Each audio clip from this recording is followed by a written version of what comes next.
আসসালামু আলাইকুম, সবাইকে স্বাগত জানাচ্ছি ডিটিভি নিউজে। আপনাদের সাথে আছে আমি সালমা সুলতানা। ইসরায়েলের সরাসরি হামলার নির্দেশ খামিনির। ফিলিস্তিনের স্বাধীনতাকামী সশস্ত্র গোষ্ঠী হামাসের রাজনৈতিক প্রধান ইসমাইল হানিয়া গুপ্ত হত্যার শিকার হয়ে নিহত হয়েছেন। ইরানের রাজধানী তেহরানে আবাসস্থলে হওয়া হামলায় হানিয়ার এক দেহরক্ষীও নিহত হয়েছেন। এই ঘটনায় প্রতিশোধ নেওয়ার ঘোষণা দিয়েছেন ইরানের সর্বোচ্চ নেতা আলী খামেনি। এমনকি হানিয়া হত্যার জবাবে তিনি সরাসরি ইসরায়েলে হামলা চালানোর নির্দেশ দিয়েছেন বলে জানিয়েছেন প্রভাবশালী মার্কিন সংবাদ মাধ্যম নিউ ইয়র্ক টাইমস। ইরানি কর্মকর্তাদের বরাত দিয়ে স্থানীয় সময় বুধবার 31 জুলাই এই তথ্য জানায় মার্কিন এই সংবাদ মাধ্যমটি। এছাড়া এনওয়াইটির এই প্রতিবেদন গুরুত্ব দিয়ে প্রকাশ করেছে ইসরায়েলি সংবাদ মাধ্যম টাইমস অব ইসরায়েলও। প্রতিবেদনে বলা হয়েছে ইরানের সর্বোচ্চ নেতা আলী খামেনি হামাস প্রধান ইসরায়েলি হানিয়াকে হত্যার জবাব হিসাবে ইসরায়েলের উপর সরাসরি হামলা চালানোর নির্দেশ দিয়েছে বলে নিউ ইয়র্ক টাইমস জানিয়েছে। 3 জন অজ্ঞাতনামা ইরানি কর্মকর্তার বরাত দিয়ে সংবাদটি এই তথ্য সামনে এনেছে। ওই 3 কর্মকর্তার মধ্যে 2 জন রেভলিউশনারি গার্ড সদস্য।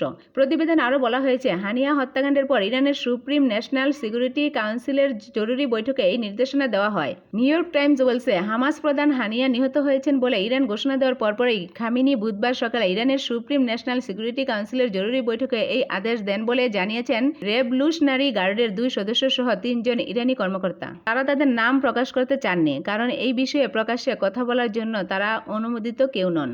ইরান ও হামাস এই হত্যাকাণ্ডের জন্য ইসরায়েলকে অভিযুক্ত করেছে। টানা প্রায় 10 মাস ধরে গাজা উপত্যকায় হামাসের সাথে যুদ্ধ করছে ইসরায়েল। ইহুদিবাদী এই দেশটি অবশ্য ইরানের নতুন প্রেসিডেন্টের শপথ অনুষ্ঠানে অংশ নেওয়ার জন্য তেহরানে যাওয়া হানিয়াকে হত্যার কথা স্বীকার বা অস্বীকার কোনোটাই করেনি। যদিও ইরানের পরমাণু বিজ্ঞানী এবং সামরিক কমান্ডার সহ বিদেশের শত্রুদের হত্যা করার দীর্ঘ ইতিহাস রয়েছে ইসরায়েলের। গাজায় প্রায় 10 মাসের চলমান এই ইসরায়েলি আগ্রাসনের সময়ে ইরান অনেকটা ভারসাম্য বজায় রাখার চেষ্টা করে চলছে। দুই দেশের মধ্যে সর্বাত্মক যুদ্ধ এড়িয়ে এই অঞ্চলে তেহরানের মিত্র এবং প্রক্সি বাহিনীর মাধ্যমে তীব্রভাবে আক্রমণ বাড়ানোর মাধ্যমে ইসরায়েলের উপর চাপ সৃষ্টি করেছে ইরান। অবশ্য ইরান ও ইসরায়েলের মধ্যে দশকের পর দশক ধরে শত্রুতার সম্পর্ক বজায় রয়েছে এবং গত কয়েক দশকের মধ্যে চলতি বছরের এপ্রিলে ইসরায়েলের উপর সবচেয়ে বড় এবং সবচেয়ে স্পষ্ট আক্রমণ চালায় ইরান। সিরিয়ার দামেস্কে বেশ কয়েকজন ইরানি সামরিক কমান্ডারকে হত্যার পাশাপাশি দূতাবাস প্রাঙ্গণে ইসরায়েলি হামলার প্রতিশোধ হিসেবে শত শত ক্ষেপণাস্ত্র এবং ড্রোন নিক্ষেপ করে ওই হামলা চালিয়েছেন তেহরান।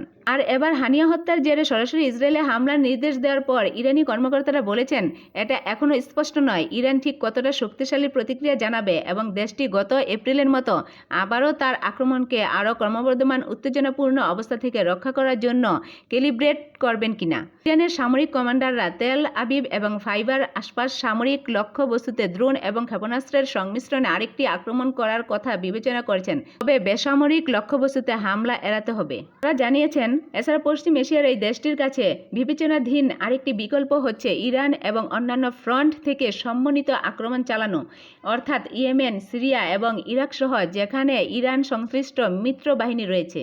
ইরানি এই কর্মকর্তারা আরও জানিয়েছেন ইরানের সমস্ত রাষ্ট্রীয় বিষয়ে খামেনির কথাই শেষ কথা এবং তিনি দেশটির সশস্ত্র বাহিনীর সর্বাধিনায়কও বটে। যুদ্ধ আরও প্রসারিত হলে এবং ইসরায়েল বা যুক্তরাষ্ট্র ইরানে হামলা চালালে সেক্ষেত্রে আক্রমণ এবং প্রতিরক্ষা উভয় বিষয়েই পরিকল্পনা তৈরি করতে বিপ্লবী গার্ড এবং সেনাবাহিনীর সামরিক কমান্ডারদের নির্দেশও দিয়েছেন খামেনি। হানিয়ার মৃত্যু সম্পর্কে নিজের প্রকাশ্য বিবৃতিতে খামেনি ইঙ্গিত দিয়েছেন ইরান সরাসরি প্রতিশোধ নেবে। তিনি বলেছেন আমরা তার রক্তের প্রতিশোধ নেওয়াটা আমাদের কর্তব্য হিসেবে দেখছি, কারণ এই ঘটনা ইরানের ভূখণ্ডে ঘটেছে।